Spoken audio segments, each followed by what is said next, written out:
नमस्कार दोस्तों, आप सभी का स्वागत है हमारे YouTube चैनल कोडिंग एक्सपर्ट पे। दोस्तों, आज हम आपके लिए लाए हैं स्ट्रक्चर डिजाइन। हम जो करंटली टॉपिक डिस्कस कर रहे हैं SAD system analysis and design में, उसके अंदर आज का जो वीडियो है हमारा वो है स्ट्रक्चर डिजाइन। स्ट्रक्चर डिजाइन क्या होता है? इससे पहले वाले वीडियो में हमने देखा था स्ट्रक्चर एनालिसिस के बारे में देखा था, उसके टूल्स के बारे में देखा था।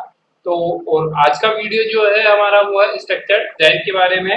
तो दोस्तों, आगे बढ़ने से पहले मैं आपसे सभी से रिक्वेस्ट करूंगा, यदि अभी तक आपने हमारे चैनल को सब्सक्राइब नहीं किया है तो प्लीज प्लीज जो बेल आइकन पर उस पर क्लिक कर लीजिए और हमारे चैनल को सब्सक्राइब कर लीजिए। साथ ही साथ जो हमारे वीडियोज है उनको लाइक कीजिए, शेयर कीजिए, और आपको कोई भी प्रॉब्लम्स है, कोई भी कॉन्सेप्ट समझ में नहीं आ रहा है तो आप हमें कमेंट करके बता सकते हो दोस्तों। तो चलिए दोस्तों, बात करते हैं आज के टॉपिक के बारे में। तो देखिए दोस्तों, स्ट्रक्चर डिजाइन के बारे में हम डिस्कस करेंगे। तो स्ट्रक्चर डिजाइन जो है वो बेसिकली डेटा फ्लो का एक मेथोडोलॉजी है, या डेटा फ्लो की तरीके से यूज किया जाता है कि जो एक यूजर की या जो एक डेवलपर की हेल्प करता है स्ट्रक्चर डिजाइन, जो सिस्टम वो डेवलप कर रहे हैं उसके इनपुट आउटपुट को आइडेंटिफाई करने में हेल्प करता है आपका स्ट्रक्चर डिजाइन। तो किसी भी सिस्टम को डेवलप करने पे, किसी भी सिस्टम को बनाने से में जो उसको रिक्वायर इनपुट आउटपुट है उनको आइडेंटिफाई करने में आपका जो डेटा फ्लो है वो हेल्प करता है। तो जो स्ट्रक्चर डिजाइन है वो उस डेटा फ्लो के बेस पे डिपेंड है। तो यहाँ पे क्या करेंगे हम, स्ट्रक्चर डिजाइन के बारे में जो डिस्कस कर रहे हैं, तो स्ट्रक्चर डिजाइन का जो मेन ऑब्जेक्टिव है वो क्या है कि जो किसी भी प्रोग्राम की जो कॉम्प्लेक्सिटी है उसको मिनिमाइज करना। कॉम्प्लेक्सिटी का मतलब क्या है दोस्तों? कॉम्प्लेक्सिटी का मतलब है कि कोई भी जो प्रोग्राम है जो डेवलप किया जा रहा है उसको कॉम्प्लेक्सिटी को कम करना, मतलब उस प्रोग्राम को छोटे छोटे मॉड्यूल में डिवाइड करना और उनको सोल्व करना। तो जो कोई भी बड़ी प्रॉब्लम है उसको डिवाइड किया जाता है छोटी छोटी प्रॉब्लम में, या आप बोल सकते हो कि कोई भी जो एक तरीके का बड़ा टास्क है उसको हम छोटे छोटे टास्क में डिवाइड करते हैं। साथ ही साथ यहाँ पे जो किसी भी प्रोग्राम की जो मॉड्यूलिटी है उसको इंक्रीज किया जाता है। मॉड्यूलिटी का मीन क्या होता है दोस्तों? मॉड्यूलिटी का मीन होता है top to bottom down approach या bottom to top down approach, जिसके अंदर एक कंपोनेंट को छोटे छोटे सब कंपोनेंट में डिवाइड किया जाता है और उन सब कंपोनेंट्स के थ्रू जो आपकी प्रॉब्लम है उसको क्या किया जाता है, सोल्व किया जाता है। जैसे कि एक बड़ी टास्क को सोल्व करने के लिए हम क्या कर देते हैं, उसको छोटे छोटे पार्ट्स में डिवाइड कर देते हैं और उन छोटे छोटे पार्ट्स का सॉल्यूशन कर देते हैं और फिर उनको सबको वापस से कंबाइन करके जो मेन प्रोग्राम है हमारा, जो मेन सिस्टम है वो डेवलप किया जाता है।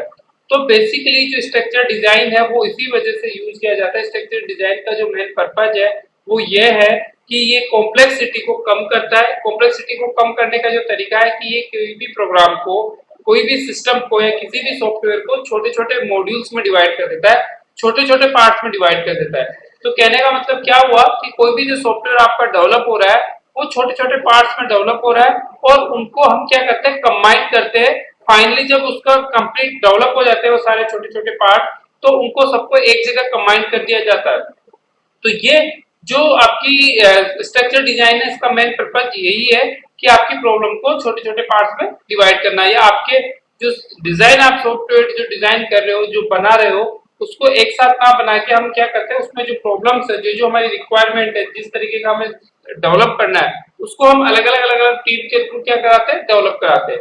जैसे कि आपका बात करें कि हम एक डिजाइन तैयार करें, एक सॉफ्टवेयर डिजाइन कर रहे हैं, तो उसमें क्या किया कि हमने डेटाबेस वाले पार्ट को एक अलग टीम को दे दिया, फ्रंट एंड पार्ट को एक अलग टीम को दे दिया, डिजाइन पार्ट को एक अलग टीम को दे दिया।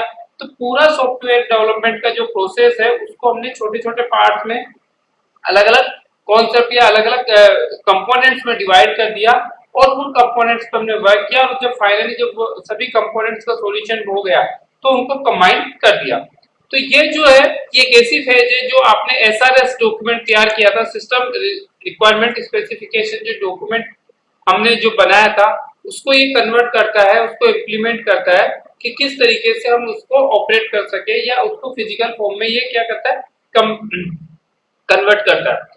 यहाँ पे कॉम्प्लेक्स एक्टिविटी जो सिस्टम को मतलब था कि कोई भी सिस्टम आप डेवलप कर रहे हो उसको हम क्या कर देते हैं, छोटे छोटे स्मॉलर पार्ट्स में डिवाइड कर देते हैं, या छोटी छोटी सब एक्टिविटीज में उसको हम क्या करते हैं, डिवाइड करते हैं।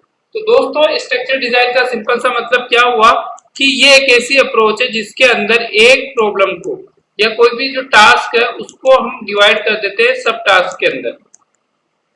तो ये हमारा कोई भी टास्क है, हम इस टास्क को कंप्लीट करने के लिए क्या करेंगे, छोटे छोटे मॉड्यूल्स में इसको डिवाइड कर देंगे। जैसे कि मैंने आपको एग्जांपल से बताया कि आपको यदि एक सिस्टम डेवलप करना है तो उसका आपने क्या किया, डिजाइन पार्ट एक अलग टीम को दे दिया, इसी तरीके से उसका डेटाबेस पार्ट एक अलग टीम को दे दिया और उसका जो फ्रंट एंड पार्ट है वो अलग अलग टीम को दे दिया। तो यहाँ पे ये जो टर्म है वो सब पार्ट में अलग अलग डिवाइड हो गई। तो ये होता है स्ट्रक्चर डिजाइन। अब हम इसके बारे में डिस्कस करेंगे कि जो स्ट्रक्चर डिजाइन है, जब किसी भी सिस्टम को हम तैयार करते हैं तो उसके जो सिस्टम को डिजाइन करने के तरीके हैं वो क्या हो सकते हैं, अलग अलग हो सकते हैं। तो basically type of system design के बारे में हम डिस्कस करेंगे कि किस किन तरीके से हम सिस्टम को डिजाइन कर सकते हैं, या आप कह सकते हो कि एक सिस्टम को डिजाइन करने के मेथड्स है वो क्या क्या है। तो सबसे पहला इसमें बात करते हैं लॉजिकल डिजाइन की। पहली जो डिजाइन है किसी भी सिस्टम को डिजाइन करने के लिए जो सबसे पहले जो डिजाइन यूज करते हैं हम वो है लॉजिकल डिजाइन। लॉजिकल डिजाइन का मतलब क्या होता है, जैसा कि इसका नाम बता रहा है कि ये लॉजिकली क्या करती है, डेटा जो कंपोनेंट्स है उनको एब्स्ट्रैक्ट करती है। लॉजिकली एब्स्ट्रैक्ट करने का मतलब है कि ये जो लॉजिकल डेटा है, डेटा का फ्लो, इनपुट आउटपुट, किसी भी सिस्टम को जब डेवलप किया जाता है तो उसमें डेटा का फ्लो क्या होगा, उसका इनपुट क्या होगा, उसका आउटपुट क्या होगा, इन सबको ये क्या करती है, रिप्रेजेंट करती है। तो लॉजिकल डिजाइन में हम क्या करते हैं, हम बेसिकली रिप्रेजेंट करते हैं डेटा के फ्लो का, कि डेटा कैसे फ्लो होगा एक कंपोनेंट से दूसरे कंपोनेंट्स में, क्या इनपुट हमें रिक्वायर और क्या आउटपुट हमारा सिस्टम या हमारा जो डिजाइन है वो देगा। तो ये डिस्क्राइब करता है आपके बेसिकली इनपुट्स को, सोर्सेज को, कि कहां से आपके इनपुट मिल रहे हैं, आउटपुट, डेस्टिनेशन को और डेटाबेस को। जो डेटाबेस क्या कर रहा है, डेटा को स्टोर करने का काम कर रहा है। साथ ही साथ डेटा का फ्लो कैसे हो रहा है, मतलब डेटा का प्रोसेसिंग कैसा हो रहा है, इन सभी को ये क्या करता है, एक्सप्लेन करता है या रिप्रेजेंट करता है लॉजिकल डिजाइन।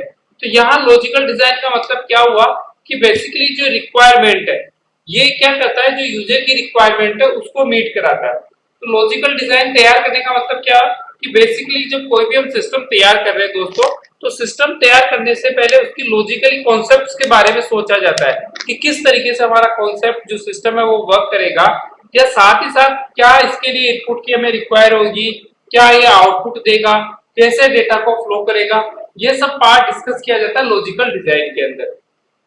तो स्ट्रक्चर डिजाइन का जो पार्ट है लॉजिकल डिजाइन, वो आपको बताता है कि किस तरीके से डेटा का फ्लो होगा, डेटा कैसे प्रोसेस करेगा, इन सभी चीजों के बारे में हम डिस्कस करते हैं लॉजिकल डिजाइन में।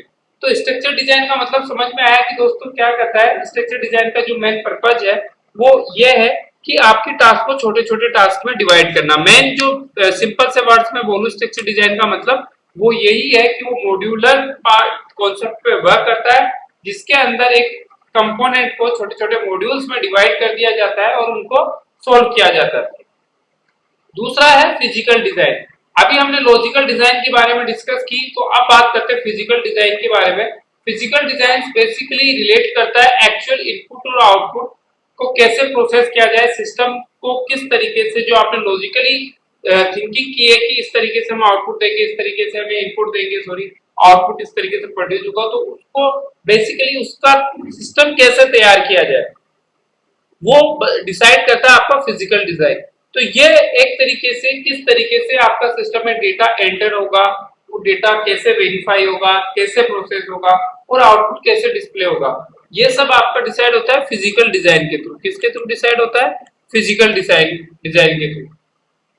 तो फिजिकल डिजाइन का काम क्या है, आपका आउटपुट को डिस्प्ले करना और इनपुट लेना। साथ ही साथ ये जो वर्क करता है ये इंटरफेस पे वर्क करता है, किसी भी डिजाइन के इंटरफेस पे वर्क करता है, प्रोसेस डिजाइन पे वर्क करता है और डेटा डिजाइन पे वर्क करता है। तो मेन फिजिकल डिजाइन का जो कंसर्न है वो है यूजर की इंटरफेस से, कि किस तरीके का यूजर को इंटरफेस मिलेगा जिसके थ्रू यूजर इनपुट दे सके और क्या कर सके, आउटपुट ले सके। तो यहाँ पे फिजिकल डिजाइन बेसिकली किस पे वर्क कर रहा है, डेटा डिजाइन पे। किस पे वर्क करता है, आपका डेटा डिजाइन पे। फिजिकली जो लॉजिकल डिस्कशन हमने किया उसको ये एक तरीके से फिजिकल पार्ट में कन्वर्ट करता है आपका फिजिकल डिजाइन। नेक्स्ट है आर्किटेक्चरल डिजाइन। आर्किटेक्चरल डिजाइन को हम हाई लेवल डिजाइन भी बोलते हैं। यह फोकस करता है आपके सिस्टम के आर्किटेक्चर को।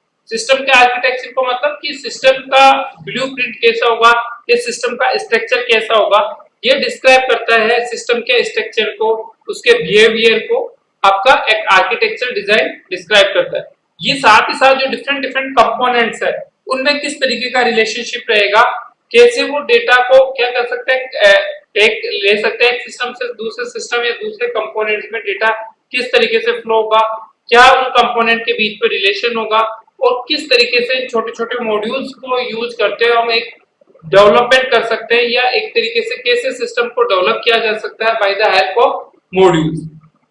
तो आर्किटेक्चरल डिजाइन का मतलब क्या हुआ कि ये बेसिकली स्ट्रक्चर और रिलेशनशिप डिफाइन करता है किन किन के बीच में, डिफरेंट डिफरेंट मॉड्यूल्स के बीच में, किसी भी सिस्टम के जो डिफरेंट डिफरेंट मॉड्यूल्स है उनके बीच में रिलेशनशिप को एस्टेब्लिश करता है आपका आर्किटेक्चरल डिजाइन। नेक्स्ट आपका डिटेल डिजाइन। दोस्तों डिटेल डिजाइन क्या करता है, ये सारा का सारा फोकस करता है आपके डेवलपमेंट प्रोसेस पे कि किस तरीके से आपके जो छोटे छोटे मॉड्यूल है वो वर्क कर रहे हैं, कैसा उनका डेवलपमेंट किया जा रहा है। तो मेन डिटेल डिजाइन का जो फोकस है वो होता है डेवलपमेंट करने पे, आपका किस पे, मॉड्यूल्स को डेवलपमेंट करने पे इसका फोकस होता है। तो ये चार तरीके से हम स्ट्रक्चर डिजाइन पे डिस्कस कर सकते हैं। बेसिकली टाइप ऑफ डिजाइन आप बात कह सकते हो इनको, physical design, logical design, architectural design और डिटेल डिजाइन। ये चार तरीके के डिजाइन इसमें यूज की जाती है आपके स्ट्रक्चर डिजाइन के अंदर। अब इसी के साथ साथ स्ट्रक्चर डिजाइन के अंदर कुछ टर्मिनोलॉजी यूज की जा रही है जो हमने डिस्कस किया। कई बार क्वेश्चन इनसे रिलेटेड आ जाता है कि इन टर्मिनोलॉजी को क्या कहते हैं, तो वो ही हम उस मॉड्यूलर डिजाइन या स्ट्रक्चर के बारे में हम डिस्कस करेंगे, उन टर्मिनोलॉजी के बारे में डिस्कस करेंगे यहाँ पे। तो स्ट्रक्चर डिजाइन में जो सबसे ज्यादा मेन इंपॉर्टेंट टर्मिनोलॉजी है वो मॉड्यूलराइजेशन है। क्या है? मॉड्यूलराइजेशन। मॉड्यूलराइजेशन को आप क्या बोल सकते हो, डीकंपोजिशन भी बोल सकते हो। मॉड्यूलराइजेशन को आप क्या कह सकते हो दोस्तों, डीकंपोजिशन कह सकते हो। मॉड्यूल डीकंपोजिशन का मतलब क्या हुआ कि आपकी जो टास्क है, कि जो अप्रोच आपकी स्ट्रक्चर डिजाइन जो अप्रोच यूज कर रही है उसको हम बोलते हैं मॉड्यूलराइजेशन। उसको हम क्या बोलते हैं, मॉड्यूलराइजेशन बोल सकते हैं, या आप कह सकते हो डीकंपोजिशन कह सकते हो। डीकंपोजिशन का मतलब क्या है कि जो कंपोनेंट है उसको डीकंपोज करना, छोटे छोटे पार्ट्स में डिवाइड करना। इसी के साथ ये क्या करती है कि जो प्रोग्राम की कॉम्प्लेक्सिटी है उसको क्या करती है, मिनिमाइज करती है। प्रोग्राम की जो कॉम्प्लेक्सिटी है उसको मिनिमाइज करती है। प्रोग्राम की कॉम्प्लेक्सिटी मिनिमाइज क्यों होगी दोस्तों, क्योंकि जो आपकी जो मेन टास्क है वो छोटे छोटे टास्क में डिवाइड हो गया, और जब ये छोटे छोटे टास्क में डिवाइड हो गया तो ऑटोमेटिक उस प्रोग्राम की जो कॉम्प्लेक्सिटी है वो क्या हो गई, कम हो गई, या आप कह सकते हो जो कॉम्प्लेक्सिटी है वो क्या हो गई, मिनिमाइज हो गई।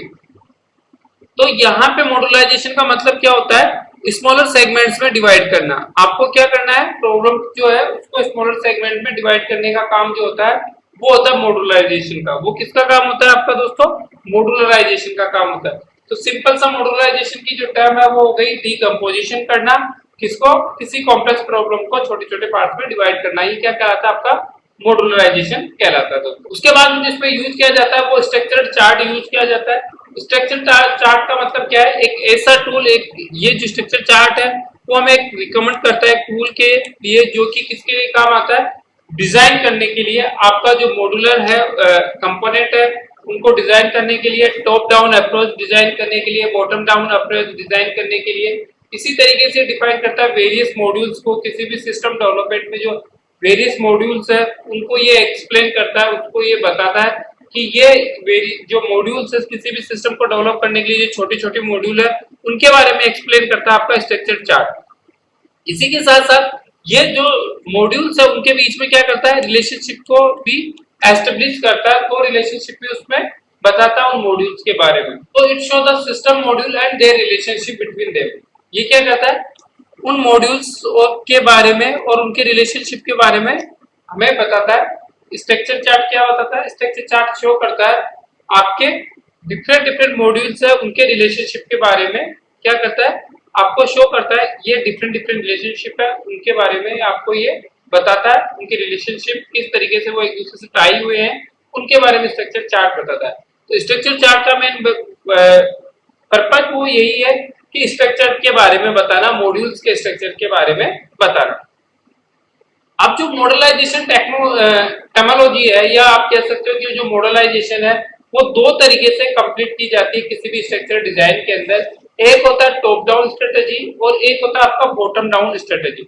इन दोनों स्ट्रेटेजी की हेल्प के थ्रू हम क्या करते हैं, मॉड्यूलराइजेशन करते हैं। किसी भी जो स्ट्रक्चर डिजाइन हम जब करते हैं उसमें बहुत इंपॉर्टेंट रोल प्ले करती है आपकी टॉप डाउन स्ट्रेटेजी और बॉटम डाउन स्ट्रेटेजी। जैसा का नाम बता रहा है कि टॉप डाउन स्ट्रेटेजी क्या करती है, इस टॉप डाउन स्ट्रेटेजी का जो अप्रोच है वो क्या है कि एक इस तरीके से सिस्टम को डेवलप करना, जो क्या होगा कि वो स्टार्ट कहां से करेगा, टॉप से स्टार्ट करेगा, हाईएस्ट लेवल से स्टार्ट करेगा और मूव होगा आपका लोवेस्ट लेवल तक। मतलब इसको एक डायग्राम से आप समझ सकते हैं। जैसे मेरे को एक सिस्टम बनाना है स्टूडेंट्स के रिकॉर्ड का, तो मैं यहाँ पे क्या करूंगा, स्टूडेंट रिकॉर्ड रखूंगा। अब स्टूडेंट रिकॉर्ड में बहुत सारी मेरी अप्रोचेज होगी। क्या क्या अप्रोचेज हो सकती है, स्टूडेंट का रिकॉर्ड हो सकता है, ठीक है। जो मेरी अप्रोचेज है वो मैं इस अप्रोचेज को डिवाइड करूंगा छोटे छोटे मॉड्यूल्स में। उनकी इंफॉर्मेशन हो सकती है स्टूडेंट की, साथ ही साथ उनकी रिजल्ट की इंफॉर्मेशन हो सकती है। और इस तरीके से कई छोटे छोटे कंपोनेंट में आप उसको क्या कर सकते हैं, डिवाइड कर सकते हैं। और ये जो कंपोनेंट है वो फर्दर आगे भी क्या हो सकती है, सब डिवाइड हो सकती है। तो आपकी जो टॉप डाउन स्ट्रेटेजी का मतलब क्या होता है कि आप हाईएस्ट लेवल से वर्क करते हो और लोवेस्ट लेवल तक वर्क करते हो। मतलब आप टॉप डाउन सिनेरियो में वर्क कर रहे हो, स्टार्टिंग जो होगी वो हाईएस्ट लेवल से होगी और कहां तक वर्क करोगे, जब तक आप उसको क्या नहीं कर सकते, सब पार्ट्स में डिवाइड नहीं कर सकते, जब तक आप उसको क्या करते रहते हो, डिवाइड करते रहते हो। तो टॉप डाउन अप्रोच का मतलब है कि आप जो भी कंपोनेंट्स है या जो भी आपकी टास्क है, जो मॉड्यूल है, उसको अनटिल वो जब तक क्या नहीं हो सके और मॉड्यूल्स में डिवाइड नहीं हो सके, हम उसको उस एंड तक क्या करते रहते हैं, पार्ट करते रहते हैं या उसको डिवाइड करते रहते हैं। तो जैसे रिजल्ट की बात करें तो रिजल्ट वाले पार्ट को हम फिर आगे डिवाइड कर सकते हैं, उसको सब मॉड्यूल्स में डिवाइड कर सकते हैं। तो आप टॉप डाउन अप्रोच में क्या कर सकते हो, इस तरीके से आप उसको लास्ट बॉटम अप्रोच तक पहुंच सकते हो। उसके बाद में वो अप्रोच और आगे फर्दर क्या नहीं हो सकती है, डिवाइड नहीं हो सकती है। तो टॉप डाउन स्ट्रेटेजी का मतलब दोस्तों क्या हुआ कि ऐसी स्ट्रेटेजी जहां आप हाईएस्ट लेवल से वर्क करते हो लोवेस्ट लेवल तक, वो कहलाती है आपकी टॉप डाउन स्ट्रेटेजी। दूसरा होता है bottom down strategy. Bottom down strategy भी सेम अप्रोच है, ये जस्ट अपोजिट होती है टॉप डाउन स्ट्रेटेजी के। टॉप डाउन स्ट्रेटेजी में हम क्या करते थे, हम मॉड्यूल्स को सब मॉड्यूल्स में डिवाइड कर रहे हैं, और बॉटम डाउन स्ट्रेटेजी में हम क्या कर रहे हैं कि जो सब मॉड्यूल्स है उनको हम क्या कर रहे हैं, कंबाइन कर रहे हैं। तो इसके अंदर क्या होगा कि बॉटम डाउन में जो लोवेस्ट लेवल है वहां से हम स्टार्ट करते हुए हम किसकी तरफ जाते हैं, हाईएस्ट लेवल की तरफ, हम मूव होते हैं हाईएस्ट लेवल की तरफ। तो बॉटम डाउन स्ट्रेटेजी का मतलब क्या होता है दोस्तों कि ये जो यूज की जाती है ये स्टार्ट होती है फ्रॉम द बॉटम, किसी भी सिस्टम के बॉटम मतलब एंड से स्टार्ट होगी, मतलब जो सबसे लीस्ट कंपोनेंट है उससे वो स्टार्ट होगी और कहां पहुंचेगी, जो मेन कंपोनेंट है वो वहां पे पहुंचेगी। तो हम क्या करते हैं कि जो छोटे छोटे कंपोनेंट्स है, जो लीस्ट कंपोनेंट्स है, उन सबको कंबाइन करते हैं और आगे उसको एक तरीके से आप कह सकते हो कि हाईएस्ट लेवल तक उसको अप्रोच करते हैं। तो ये जस्ट इसके टॉप डाउन अप्रोच स्ट्रेटेजी के क्या होती है, जस्ट अपोजिट होती है। टॉप डाउन में हम क्या किया, हमने मॉड्यूल्स में डिवाइड किया कि हमारे जो टास्क है उसको हमने क्या किया, छोटे छोटे मॉड्यूल्स में डिवाइड कर दिया इस तरीके से। बॉटम डाउन अप्रोच में क्या होगा कि जो छोटे छोटे मॉड्यूल्स है उनको हम कंबाइन कर रहे हैं एक टॉप अप्रोच बनाने में, कि ये छोटे छोटे पार्ट्स है इनको आप क्या करोगे, कंबाइन करोगे, इनको आप क्या करोगे, कंबाइन करोगे। तो ये आपका कन्वर्ट होगा आपका बॉटम डाउन स्ट्रेटेजी के अंदर। इन तीनों को कंबाइन करने के बाद में जो आपकी स्ट्रेटेजी अप्रोच बनेगी वो होगी बॉटम डाउन स्ट्रेटेजी। वो क्या होगी दोस्तों, बॉटम डाउन स्ट्रेटेजी। तो इस तरीके से स्ट्रक्चर डिजाइन में हम वर्क करते हैं। तो स्ट्रक्चर डिजाइन और स्ट्रक्चर एनालिसिस करीब करीब सेम से ही पार्ट है। स्ट्रक्चर डिजाइन का मेन वर्क होता है कि आपके मॉड्यूल्स में डिवाइड करना और उन मॉड्यूल्स को वापस से कंबाइन करना। तो इस वीडियो में के अंदर हमने डिस्कस किया है कि स्ट्रक्चर डिजाइन क्या होती है, टाइप्स क्या होते हैं स्ट्रक्चर डिजाइन का, और उसकी टर्मिनोलॉजी कौन कौन सी होती है। तो दोस्तों मैं आपसे रिक्वेस्ट करूंगा, यदि अभी तक आपने हमारे चैनल को सब्सक्राइब नहीं किया तो प्लीज प्लीज प्लीज हमारे चैनल को सब्सक्राइब कर लीजिए। तो आज के वीडियो में इतना ही है, स्ट्रक्चर डिजाइन में इतना ही है। इसकी स्ट्रक्चर डिजाइन क्या होती है, उसके टाइप क्या है और कौन कौन से टर्मिनोलॉजीज में यूज की जाती है। तो धन्यवाद दोस्तों।